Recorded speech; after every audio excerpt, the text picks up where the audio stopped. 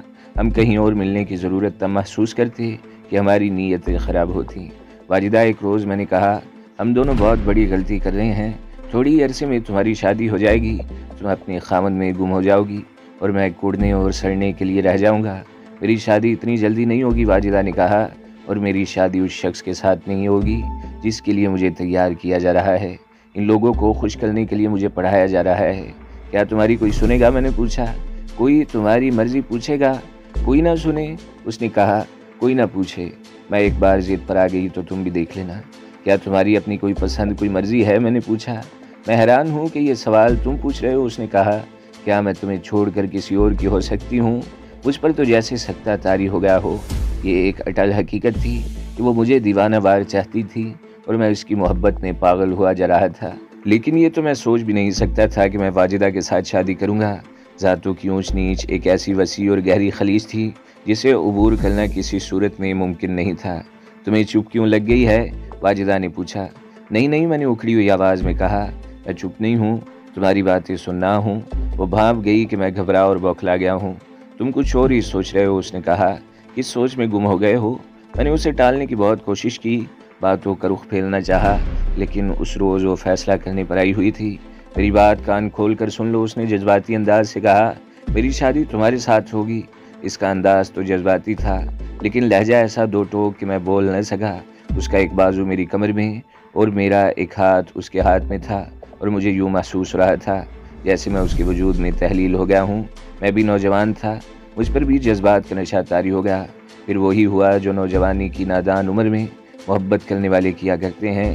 عہد و پیمان، کبھی جدا نہ ہونے کی قسمیں، گھروں سے بھاگ کر کہیں چلے جانے کا عزم، ایک ساتھ جینے، ایک ساتھ مرنے کے حلف۔ میں کوئی ایسا گیا گزرا اور بزدل تو نہیں تھا کہ پیٹھ دکھایا تھا۔ ایک لڑکی ایسی غیر معمولی دلیری کا مظاہرہ کر رہی تھی تو میں نے دل میں عہد کر لیا کہ میں اس سے زیادہ دلیر بن کر دکھاؤں گا۔ آج اس وقت کو یاد کرتا ہوں تو شرمساری الگ اور پچھتاوا الگ ہوتا ہے۔ کہتے ہیں بڑھاپے میں انسان جوانی کی حسین یادوں کے سہارے بڑھاپے کی اذیت سے محفوظ رہتا ہے۔ دل فریب تصور بڑھاپے کا سرمایہ ہوتے ہیں، لیکن میرا معاملہ کچھ اور ہے۔ واجدہ اور اس کے والہانہ پیار سے بڑھ کر اور حسین یاد کیا ہوگی؟ مگر یہ یاد جب ذہن میں انگڑائی لیتی ہے تو میرے بوڑھے نحیف وجود میں بھونچال آ جاتا ہے۔ یہ حسین یاد اس طرح بڑی ہی بھیانک یادوں میں دم توڑ جاتی ہے جس طرح رات کی تاریکیوں کو روشن کرنے والے چاند کو سیاہ کالی گھٹا نگل لیا کرتی ہے۔ انہی دنوں عائشہ میری زندگی میں داخل ہوئی۔ جی ہاں، آپ مجھ پر الزام عائد کریں گے کہ میں نے واجدہ کے ساتھ بے وفائی کی تھی۔ میں آپ سے اتنی سی عرض کروں گا کہ میری اس وقت کی عمر دیکھیں۔ نوعمری کا زمانہ تھا، نہ تجربے کاری تھی، جذبات بے لگام ہو جاتے تھے۔ اس عمر میں ہر ایڈونچر اچھا لگتا تھا۔ یہ بھی سوچئے کہ میں بھلا مانس ہوتا، اصولوں کا پابند ہوتا تو اس سنسنی خیز کہانی کا کردار نہ بنتا جو میں سنانے لگا ہوں۔ کہانی ایک یا ایک سے زیادہ انسانوں کی حماقتوں یا خرمستیوں سے بنا کر بنتی ہے۔ کہانی اس وقت بنتی ہے جب کوئی آدمی فریب کاروں اور جھوٹ بولنے والوں کی محفل میں بیٹھ کر سچ بولنا شروع کر دیتا ہے۔ میں اپنے متعلق کوئی دعویٰ نہیں کر رہا کہ میں یہ تھا یا وہ تھا، البتہ یہ دعویٰ ضرور کروں گا کہ میں کہانی سنانے کے معاملے میں 100% صداقت پسند ہوں، دروغ گوئی اور مبالغہ آرائی نہیں کروں گا۔ عائشہ کی ساری بات سنا چکا ہوں، اس کے ساتھ میرے جو تعلقات تھے وہ منوان سنا دیے ہیں۔ اس نے جس فریب کاری سے اپنے خاوند سے طلاق لی تھی وہ بھی سنا دی ہے۔ اب یہ سنانا باقی ہے کہ میں نے واجدہ کو بے خبر رکھا تھا کہ میں اپنے نئے مزاروں کے گھر جایا کرتا ہوں۔ اسے یہ سنایا تھا کہ مزاروں کی بہو پر جن آتا ہے، یہ بھی بتایا کہ جن کیا کہتا ہے۔ میں اپنے آپ پر فخر کیا کرتا تھا کہ بیک وقت 2 نوجوان لڑکیاں مجھ پر مرتی ہیں۔ میں نے یہ نہیں سوچا تھا کہ اس کا انجام کیا ہوگا۔ اس دوران جنگ عظیم شروع ہو گئی۔ ہمارے بزرگ جنگ کی خبریں سنایا کرتے تھے، میں نے ان خبروں میں کبھی دلچسپی نہیں لی تھی۔ جنگ یورپ بھی شروع ہوئی تھی۔ یورپ کے ساتھ کم از کم میرا کوئی تعلق نہیں تھا۔ میں واجدہ کو اردو اور انگریزی پڑھاتا رہا اور جرمنی نے فرانس پر قبضہ کر لیا۔ ایک روز پتہ چلا کہ واجدہ قرآن مجید پڑھنا بھی نہیں جانتی۔ میں نے اسے پہلا پارہ پڑھانا شروع کر دیا۔ ایک روز میں نے واجدہ کو پڑھانے کے لیے قرآن مجید سامنے رکھا۔ تو واجدہ نے میرا دایاں ہاتھ پکڑ کر قرآن مجید پر رکھ دیا اور میرے ہاتھ پر اپنا ہاتھ رکھ دیا۔ قسم کھاؤ کہ تم میرے ساتھ شادی کرو گے۔ اس نے کہا میں گھر سے بھاگوں گی تو تم میرا ساتھ دو گے اور مجھے دھوکہ نہیں دو گے۔